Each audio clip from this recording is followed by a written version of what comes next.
ایک چھوٹے سے گاؤں میں احمد نام کا ایک غریب لڑکا رہتا تھا۔ اس کا گھر کچا تھا Welcome to مگر دل Story صاف۔ Zoo U2F. وہ Don't روزانہ forget فجر to کے like بعد and share اسکول Story جانے کی Stories. تیاری کرتا اور ماں کے ہاتھ چوم کر نکلتا۔ اسکول کے بعد احمد ایک دکان پر کام کرتا تھا۔ وہ کم پیسوں میں بھی پوری ایمانداری سے کام کرتا، کبھی ناپ تول میں کمی نہ کرتا۔ ایک دن احمد کو دکان میں ایک پرس ملا جس میں بہت سارے پیسے تھے۔ لمحہ بھر کو اس کا دل ڈولا مگر فوراً اس نے اللہ کو یاد کیا۔ احمد نے پرس دکاندار کے حوالے کر دیا۔ دکاندار نے حیرت سے دیکھا اور کہا، بیٹا یہ رکھ لو، کسی نے دیکھا نہیں تھا، مگر احمد نے انکار کر دیا۔ کچھ دن بعد احمد پر الزام لگایا گیا کہ اس نے پیسے چرائے ہیں۔ گاؤں والے شک کرنے لگے۔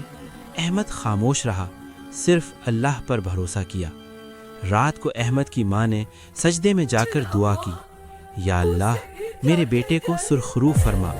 اچانک اصل چور پکڑا گیا۔ اس نے سب کے سامنے سچ اگل دیا۔ گاؤں والوں کو اپنی غلطی کا احساس ہوا۔ سب لوگ احمد سے معافی مانگنے لگے۔ وہی لوگ جو الزام لگا رہے تھے اب اس کی عزت کرنے لگے۔ دکاندار نے احمد کو مستقل نوکری دی اور اس کی تعلیم کا خرچ بھی اٹھانے کا وعدہ کیا۔ کچھ سال بعد احمد ایک پڑھا لکھا، کامیاب اور عزت دار انسان بن گیا۔ وہ بچوں کو ایمانداری کا درس دیتا تھا۔ سبق: ایمانداری مشکل ضرور ہے مگر اس کا صلہ ہمیشہ میٹھا ہوتا ہے۔